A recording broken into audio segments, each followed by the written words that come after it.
Oh my god, hello guys. Kaisasaki here. Oh god, we're gonna do game theory today. Not film theory, game theory. I just going through all game film theory all over the year. We just stumble on this one. This one I think might be pretty fun to watch. And outside my recording place here, there's construction working on, so I'm just gonna talk slowly. You guys gonna hear machining out there. Well, anyway, that's the part. Let's hop into it. Get this straight, you just play as a cat. Yeah, that's it. It's great. Haven't you ever wondered what it's like being a cat? No. Oh, come on. I have a cat. He sleeps a lot. And when he's not sleeping, he's just a jerk. What? Skip is a sweetheart. Observe. But that was just a... And again.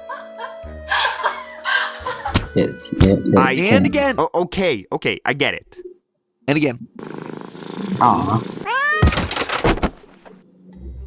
Just kid. Hello, Internet! Welcome to Game Theory, the most perfect show in all the internet. Sorry, that last pun was a catastrophe. But don't worry, I'll stop, I'm just kidding around. Woo! Okay, now that the bad puns are out of my system, let's talk about Stray, shall we? Following in the grand tradition of Keyboard Cat, Nyan Cat, Grumpy Cat, and Garfield, Stray is the internet's latest cat obsession. In it, you control a nameless stray cat roaming around a cyberpunk city.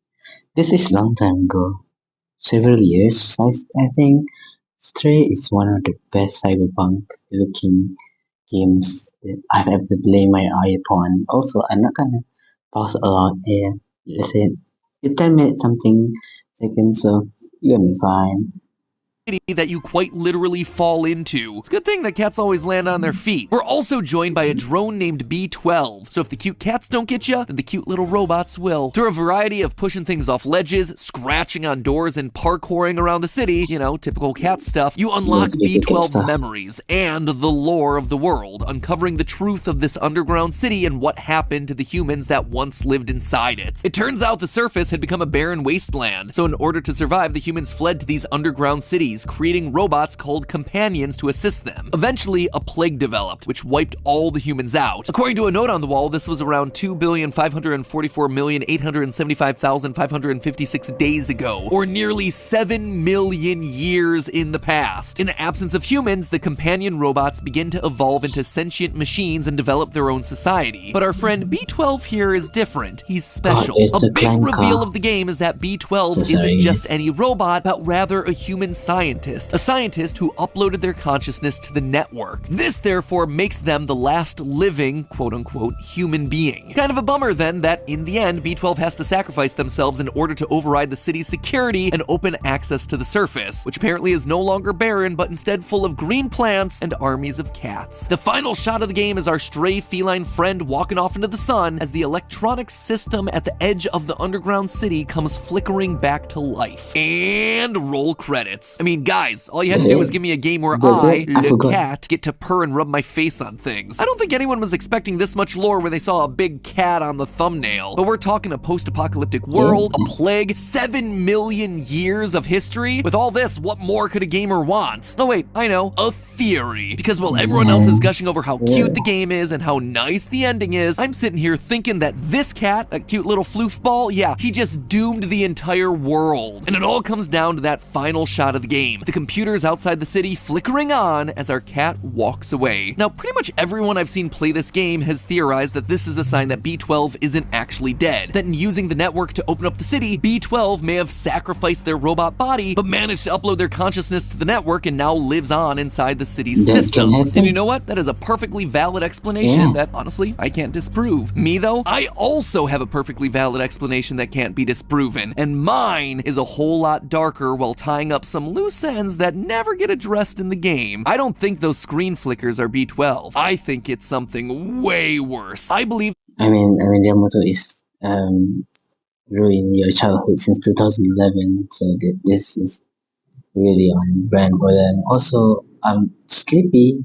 I might not gonna talk much.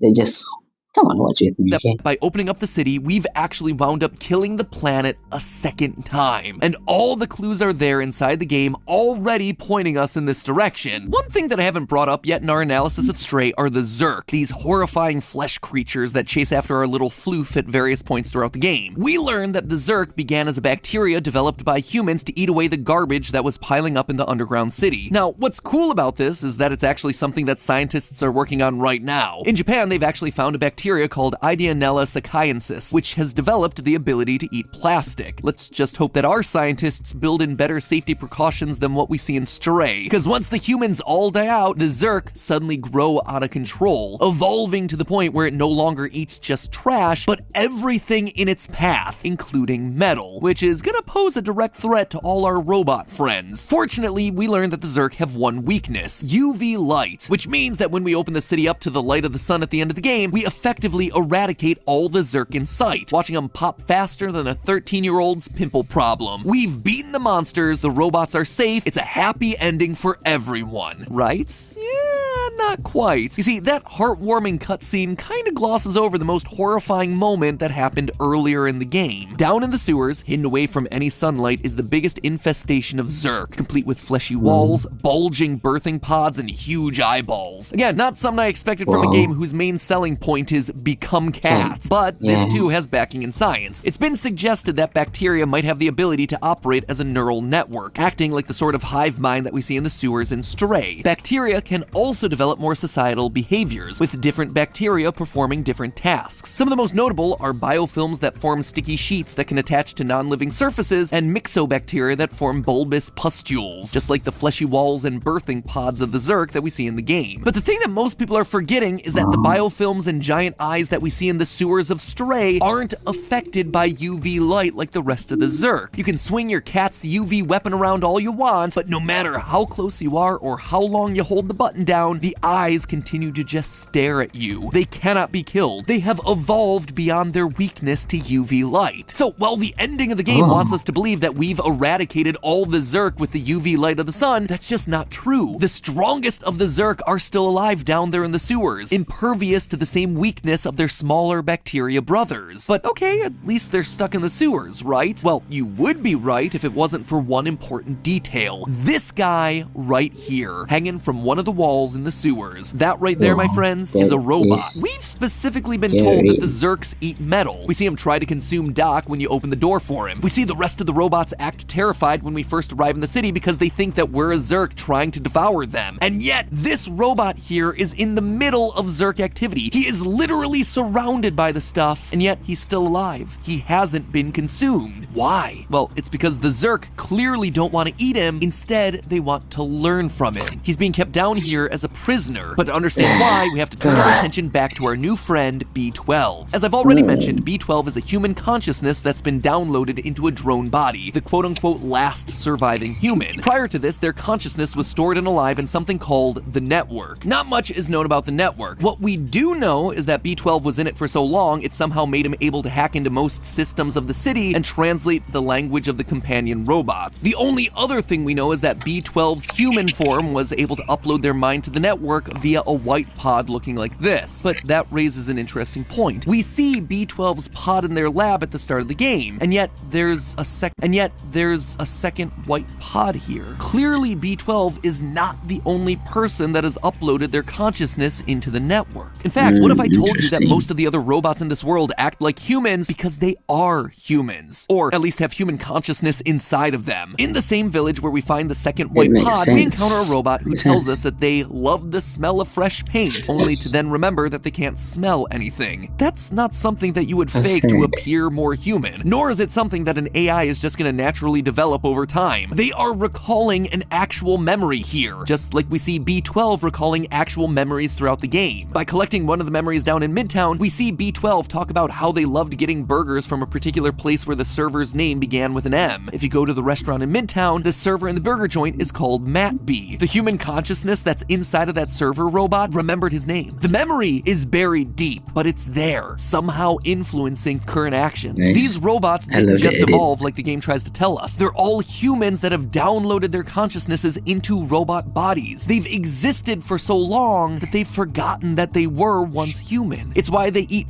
I mean, if there's like plague that cannot be, vaccinated, of course you're gonna find a way as a human being, as a civilization, to protect yourself. Either some of them just to live permanently.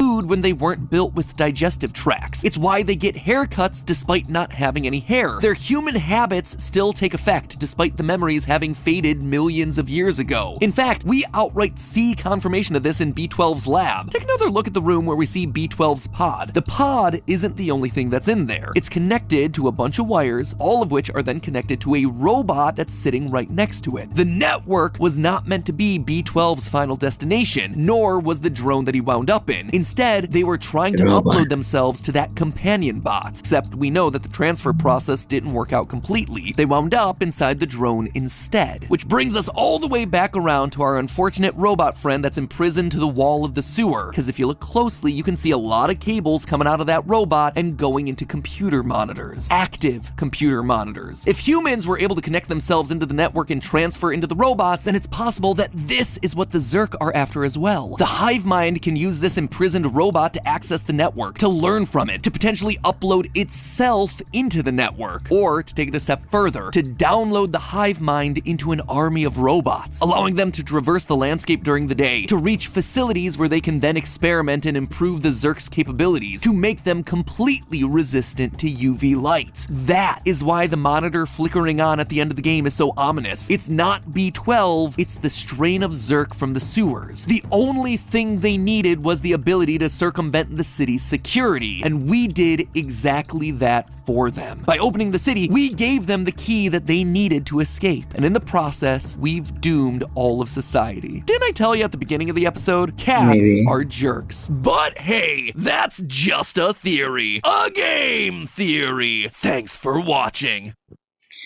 And that's the end, guys. I mean, yeah, I actually like the, what we call it, B12. I'm about to say BT. BT is Titan from Titanfall 2. But B12 become the security system is much more my liking. But yeah, this theory also cannot be denied as well. They study it. When you study something, you're gonna get something either good or bad. But anyway, I guess that's it. I'm really sleepy.